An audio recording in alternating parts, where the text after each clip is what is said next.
Kita mulai dengan Bismillahirrahmanirrahim. Uhaikum tahiyatil Islam. Assalamualaikum warahmatullahi wabarakatuh.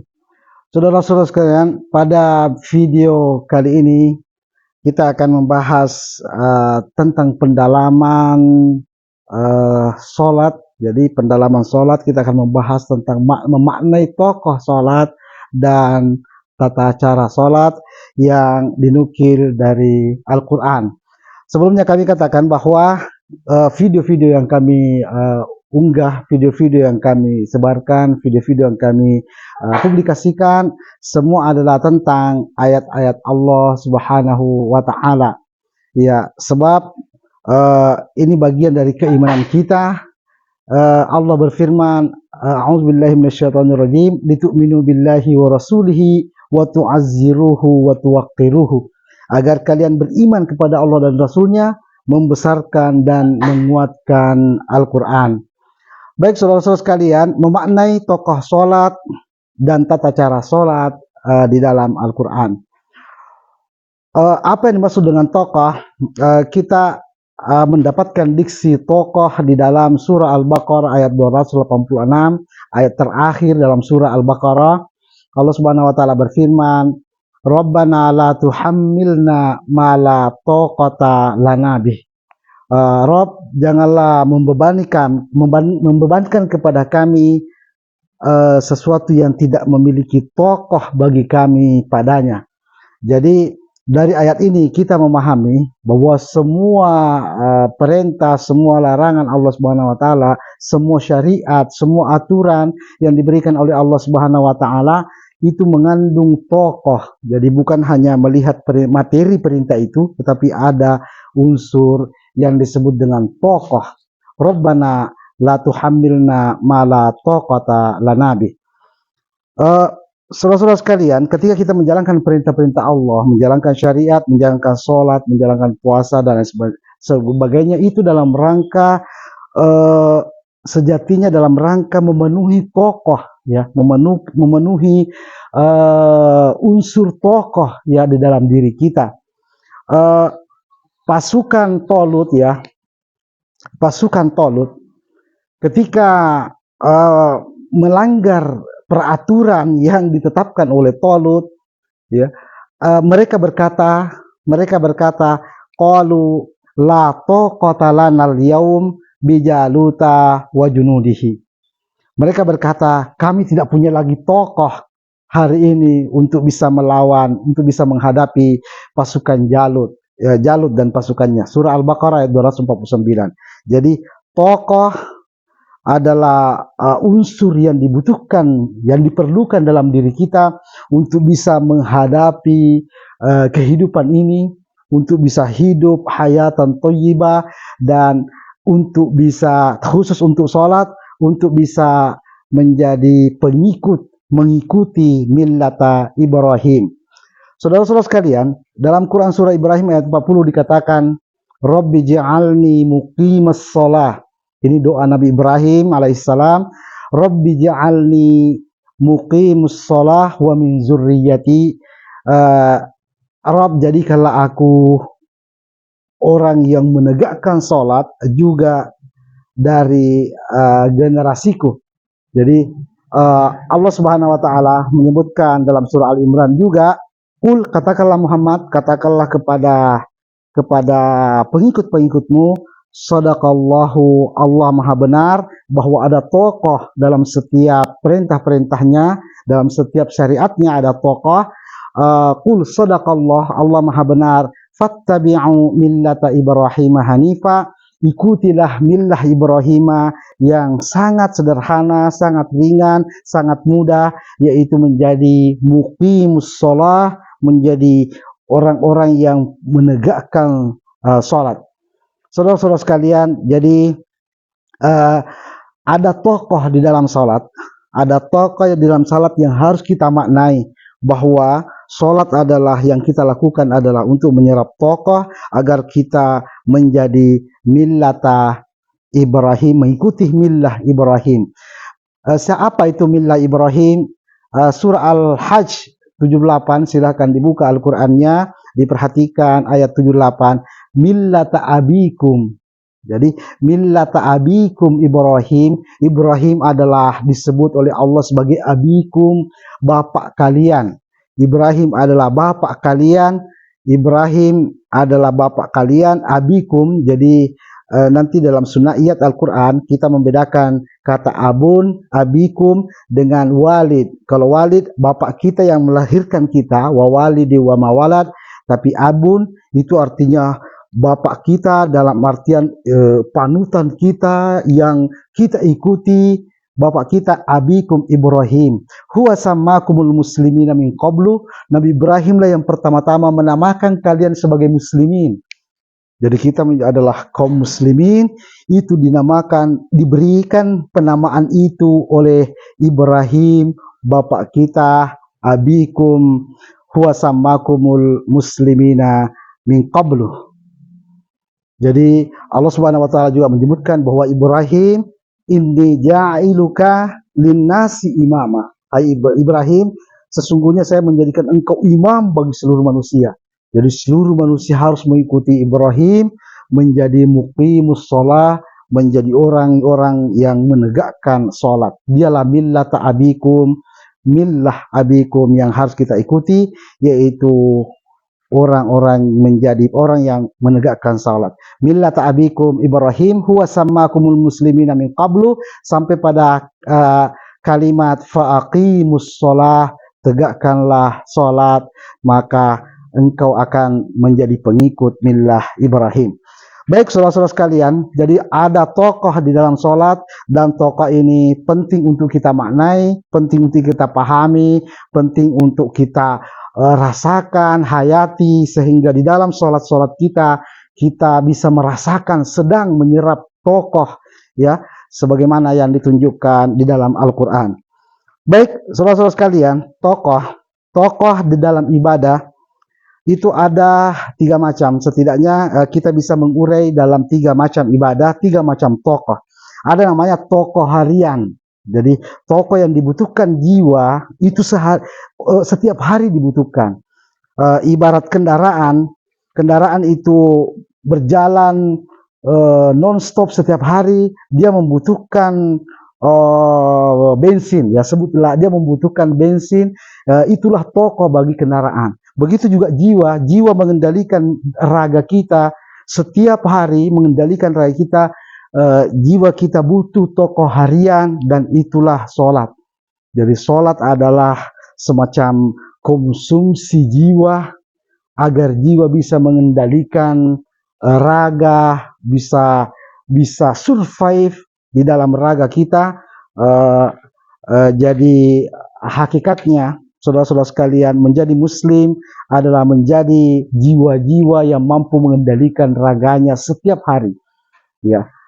Jiwa-jiwa bertokoh, jadi orang-orang yang menegakkan sholat. Kemudian ada juga namanya tokoh ya tahunan, ya. Jadi tokoh ya setahun sekali, ya, dibutuhkan oleh jiwa. Itu ada pada puasa. Jadi puasa Ramadan, Allah hadirkan untuk memberikan tokoh tahunan. Itu hanya ada pada bulan Ramadan, setiap datang bulan Ramadan. Kalau diumpamakan dengan kendaraan, dengan mobil, mungkin ini disebut dengan mengganti oli, ya. Oli itu kendaraan butuh juga diganti olinya setiap 10.000 kilometer, atau katakanlah setiap 1 tahun sekali. Jadi ini adalah tokoh tahunan yang dibutuhkan oleh jiwa, yaitu puasa.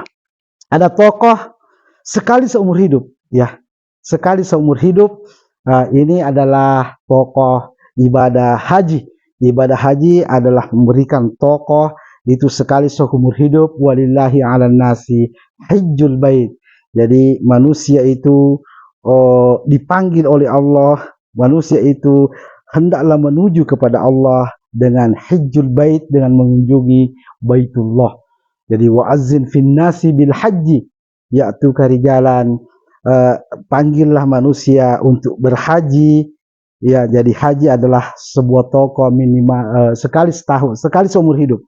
Saudara-saudara sekalian, jadi kita akan membahas tokoh salat sebagai tokoh harian. Setiap hari Allah Subhanahu wa taala menyuruh kita salat 5 kali sehari, dan di dalam salat itu Allah mengaitkan salat dengan bacaan Al-Qur'an, seolah-olah dari bacaan Al-Qur'an itu terserap tokoh yang dibutuhkan oleh jiwa. Baik, berapa kali salat dalam satu hari? Allah Subhanahu wa taala menyebutkan dalam Al-Qur'an nama 3 salat disebutkan langsung namanya, disebut a'udzubillahi minasyaitonirrajim dalam surah An-Nur ayat 58, min ba'di sholatil fajri. Jadi ada salat fajar, ada yang disebut dengan salat fajar. Jadi Allah tidak menyebut salat subuh, jadi salat fajar. Allah menyebut salat fajar min ba'di sholatil fajri wa hina tad'una thiyabakum min zahira. Jadi ada salat zahira, ada salat zuhur, kemudian wa min ba'di sholatil isya, kemudian ada namanya salat isya. Ini nama-nama salat yang disebutkan namanya langsung di dalam Al-Qur'an. Dikaitkan, Allah mengaitkannya dengan salasu auratil lakum. Itu adalah 3 aurat, 3 waktu-waktu terbuka bagi kalian, 3 waktu-waktu kalian membuka pakaian kalian, wahina tada'una siyabakum. Jadi ada salat fajar, ada salat duhur, ada salat isya. Kemudian bagian yang kedua salat itu Allah tidak menyebutkan namanya. Allah hanya menyebutkan aqimis sholata liduluki syamsi ila ghasaqil laili. Tegakkan salat ketika sinar matahari itu sudah melemah, dan tegakkanlah salat ketika matahari sudah gosik, matahari sudah tenggelam, akan tetapi masih ada sinarnya.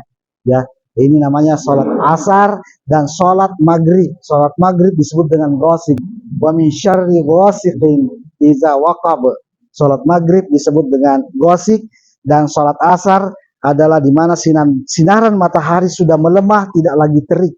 Jadi itu disebut dengan salat asar.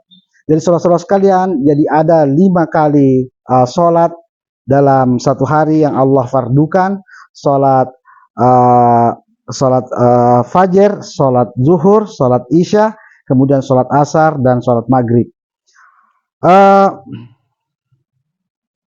Saudara-saudara sekalian, tampak jadi Allah Subhanahu wa taala menghadirkan 5 salat ini adalah sebuah perenungan, ya, ada sebuah perenungan, ada sebuah pendalaman bahwa salat itu berkaitan dengan liduluki syamsi, dia berkaitan dengan sinar matahari. Jadi sinar matahari membawa sinar itu memiliki tokoh.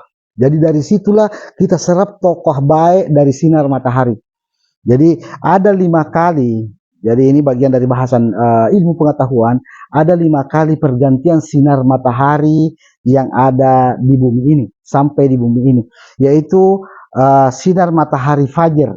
Fajar itu adalah ketika sinar matahari tadinya gelap, muncul sinar matahari tapi belum terbit mataharinya, itu disebut dengan fajar. Kalau subuh itu namanya sudah terbit matahari, namanya subuh. Jadi sabahul khair itu namanya pagi. Jadi salat yang disebutkan oleh Allah adalah salat fajar, karena ini tentang munculnya sinaran matahari, disebut dengan fajar. Jadi fajar itu adalah akhir dari malam. Jadi akhir dari malam tapi belum terbit matahari, belum muncul matahari, tapi sudah ada sinaran matahari yang terlihat di bumi, namanya fajar. Kemudian duhur ini adalah siang teriknya. Jadi siang, benar-benar siang teriknya matahari, itu disebut dengan duhur, benar-benar siang, ya. Jadi ketika matahari benar-benar terik, itu namanya az-zahira. Kemudian isya itu disebut salat isya. Waktu isya adalah benar-benar tidak ada lagi sinar matahari. Tidak ada lagi sinar matahari, itu namanya waktu isya, benar-benar gelap, ya. Allah katakan wal laili idza saja, ketika malam, ketika gelap telah menyelimuti. Jadi benar-benar telah gulita, itu namanya isya. Adapun asar, jadi itu adalah siang tetapi tidak lagi terik, namanya liduluki syamsi. Adapun maghrib itu sudah malam tetapi masih gosik, masih ada sinaran matahari walaupun matahari sudah tenggelam. Jadi tampak bahwa eh, tokoh yang diserap di dalam sholat itu adalah tokoh dari sinar matahari. Jadi setiap hari matahari bersinar, setiap hari ada esensi kebaikan, ada unsur kebaikan di dalam cahaya matahari. Allah Subhanahu wa taala menyebut matahari sebagai sirajan wahaja. Jadi Allah katakan waja'alna sirajan wahaja, kami berikan pelita yang menerpa kalian. Jadi pelita yang menerpa dalam artian ada sinar yang menerpa kita, di dalamnya ada tokoh yang baik, ada juga buruknya. Kalau orang berpanas-panasan di bawah terik matahari 1 jam itu bisa terbakar kulitnya, itu buruknya. Tetapi dia adalah sirajan, dia adalah pelita, di sana ada baiknya yang harus kita serap. Allah Subhanahu wa taala mengajarkan sholat adalah cara menyerap tokoh baik dari sinar matahari. Rasulullah Shallallahu Alaihi Wasallam juga sirajan, jadi sirajan muniro namanya. Jadi bukan siraja wahaja. Rasulullah tidak menerpa kita, tapi dia muniro. Rasulullah memberi cahaya kepada kita. Seluruh yang datang dari Rasulullah adalah muniro, bukan wahaja. Jadi Rasulullah sepenuhnya mendatangkan kebaikan. Tidak ada keburukan dari Rasulullah. Jadi Rasul disebut sirajan muniro. Adapun matahari disebut dengan sirajan wahaja. Ini adalah sunnaiyat Al-Quran.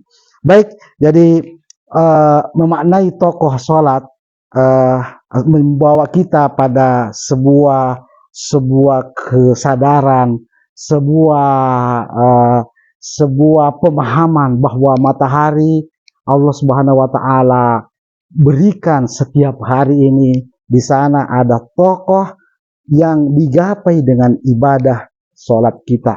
Jadi sholat kita adalah cara untuk menyerap tokoh baik dari matahari, dan nanti kita akan bahas bagaimana membendung tokoh buruk dari matahari. Nanti kita akan bahas dalam bahasan yang video-video selanjutnya. Baik saudara-saudara sekalian, hal yang penting adalah, yang sering adalah ketika kita membahas Al-Quran, kadang muncul pertanyaan, di mana ada tata cara sholat di dalam Al-Quran? Jadi di mana ada tata cara sholat dalam Al-Quran? Kalau Al-Quran saja. Jadi saudara-saudara sekalian, Al-Quran, Allah Subhanahu wa taala telah menyebutkan bahwa Al-Quran dibawa oleh Rasulullah Shallallahu Alaihi Wasallam itu yatluna ayatina, untuk membacakan ayat kami, wa yuzakkihim, kemudian untuk membersihkan manusia, mensucikan manusia dari maklumat-maklumat yang khurafat yang datang sebelum Islam, kemudian menggantikannya dengan maklumat-maklumat yang datang dari Allah saja. Kemudian Al-Quran juga Nabi Shallallahu Alaihi Wasallam, Rasulullah disebut yu'allimunal kitabah, mengajarkan Alkitab, wa yu'allimunal kitabah wal hikmah, dan Rasul juga mengajarkan al-hikmah, yakni mengajarkan teori dan mengajarkan praktik. Jadi di mana tata cara sholat? Tata cara sholat disebutkan dalam Al-Quran itu ada pada Nabi Ibrahim alaihissalam secara teori. Jadi teorinya sholat ada pada Nabi Ibrahim.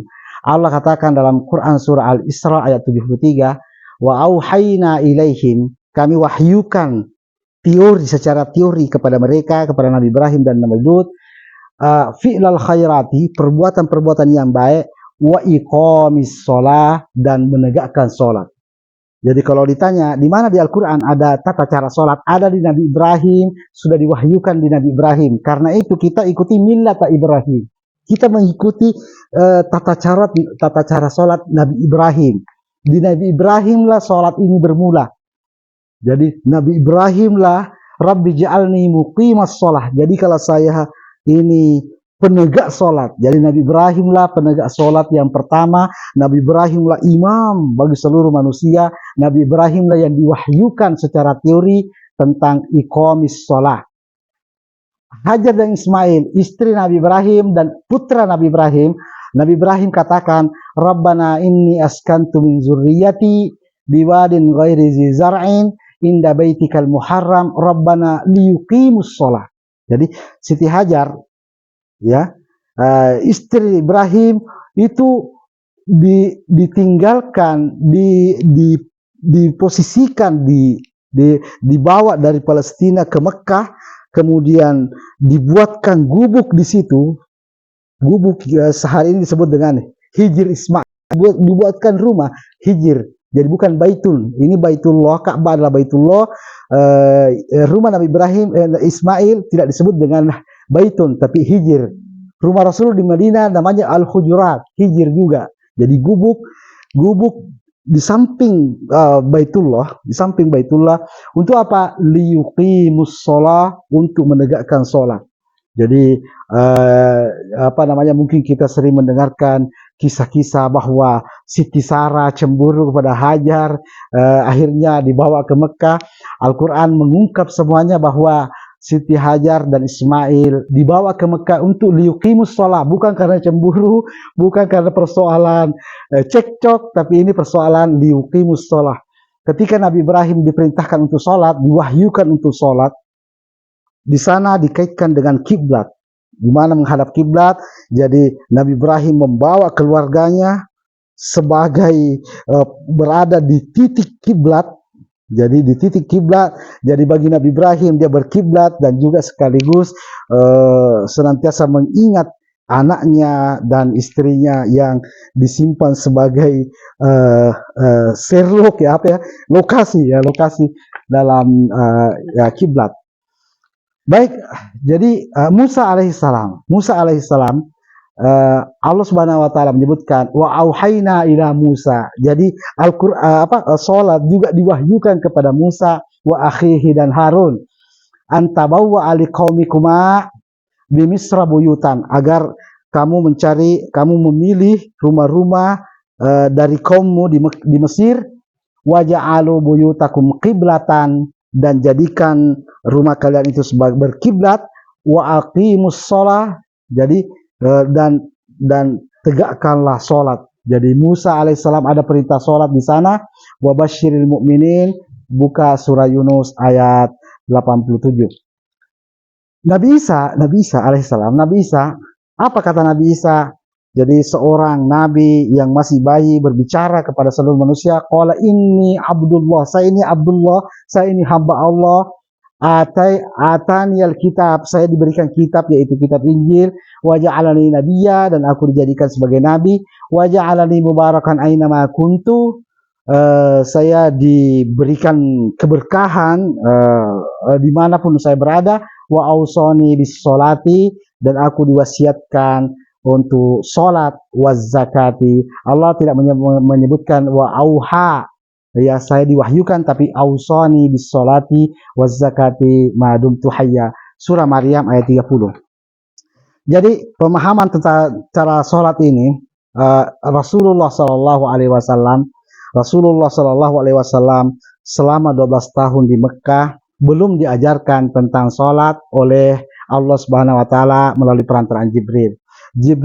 Allamahu syadidul quwa. Jibril adalah guru dari Rasulullah Shallallahu Alaihi Wasallam. Itu masih mengajarkan taklimat selama 12 tahun di Mekah, mengajarkan tentang maksud-maksud setiap ayat-ayat makkiyah, surah-surah makkiyah yang Allah turunkan. Belum diberikan sholat. Rasulullah Shallallahu Alaihi Wasallam 12 tahun, ya, 12 tahun para Rasul dan para sahabat mulia tidak sholat karena belum diajarkan, sampai Allah menurunkan idza kuntum ila sholati faghsilu wujuhakum wa aydiyakum ilal marafiqi wamsahu bi ru'usikum wa arjulakum ilal ka'bain. Al-Maidah ayat 6. Apabila kalian mau sholat, maka berwudulah, basuhlah. Wudu itu adalah faghsilu wujuhakum, cucilah wajah kalian, wa aydiyakum ilal marafiqi, cuci tangan kalian sampai ke siku, wamsahu bi ru'usikum, dan basuh rambut kalian, kemudian wa arjulakum. Jadi bukan wa arjulikum, kaki tidak dibasuh tapi dicuci, ikut pada kata wujuhakum wa aidiyakum. Jadi wa arjulakum itu juga dicuci ilal ka'bain sampai pada mata kaki. Jadi sholat terkait dengan wudu. Jadi ketika sholat dimulai ketika Allah Subhanahu wa taala sudah memerintahkan berwudu.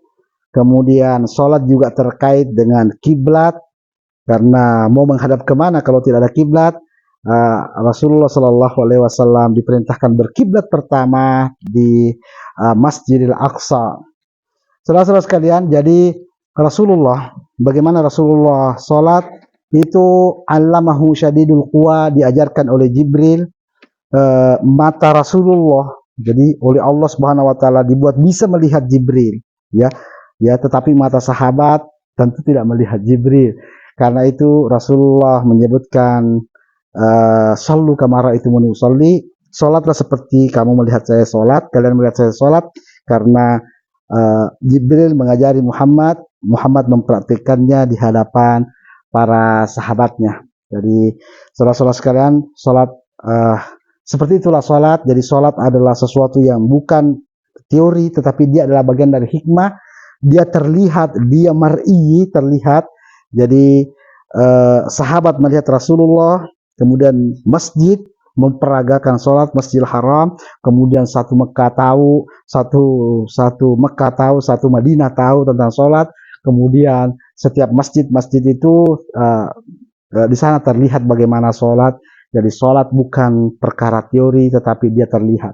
Seorang anak kecil yang melihat bapaknya sholat anak kecil ini benar, ya, karena sholat adalah mar'i, terlihat, bukan terteorikan sebagaimana wahyu-wahyu atau taklimat-taklimat yang bersifat teori.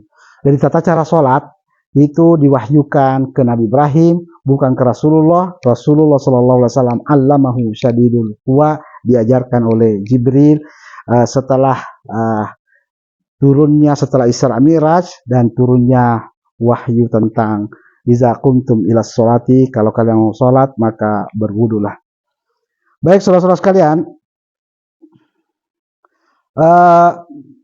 satu hal lagi di dalam sholat ini, sholat ditegakkan bukan sekedar dilaksanakan, ya. Sholat ini ditegakkan bukan sekedar dilaksanakan. Itu bagaimana disebut dengan menegakkan sholat. Menegakkan sholat itu artinya dengan khusyuk dan kunut.